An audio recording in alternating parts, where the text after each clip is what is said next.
நடிகர் சிவாஜி கணேசனுக்கு தமிழக அரசு சார்பில் மணி மண்டபம் அமைக்கப்படுவதற்கு நன்றி தெரிவித்த பத்திரிகையாளர் சந்திப்பில் நாசர் எமது செய்தியாளர் வினோதினியிடம் இது பற்றி நடத்திய உரையாடலை காணலாம். உங்களோட அணியில வந்துட்டு இளைஞர்கள் ஜாஸ்தியாவே இருக்காங்க. இது மாதிரி அரசியல்ல வந்துட்டு இளைஞர்கள் ஈடுபடுறத பத்தி உங்களோட கருத்து? இல்ல, இது இளைஞர்களுடைய காலம் இது. நீங்க நாட்டு அரசியலாகட்டும், இல்ல மாநில அரசியலாகட்டும், உலகம் முழுவதும் இன்று பெண்களும் இளைஞர்களும் வந்து அதிகாரத்தை இல்ல, ஒரு பொறுப்பை எடுத்துக்கிறாங்க. அது நல்ல மாற்றம் தானே அது. நாங்களே என்ன சொல்லியிருக்கோம், நாங்கள் ஒரு மாற்றம் தேவைன்னு தான் சொல்லிட்டு இருக்கோம். 10 ஆண்டுகள் ஏன்னா சரத்குமார் இன்றும் இளைஞராகத்தான் இருக்கிறார். என்னை விட ஒரு இளைஞராக தான் இருக்கார். ஸோ அது அல்ல, ஒரு புதிய சிந்தனை, ஒரு புதிய ஒரு ஒரு இந்த இந்த அணி வர முயற்சிக்கிறது.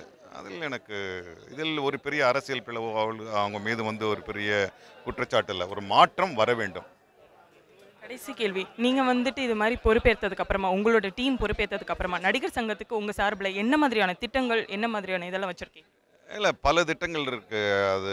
அதுவே ஒரு பெரிய 1 மணி நேரத்துக்கு பேசலாம். இது முதல்ல அந்த கட்டிட பிரச்சனையை வந்து சக்கசீட்டிலேருந்து மீட்டெடுக்கிறது.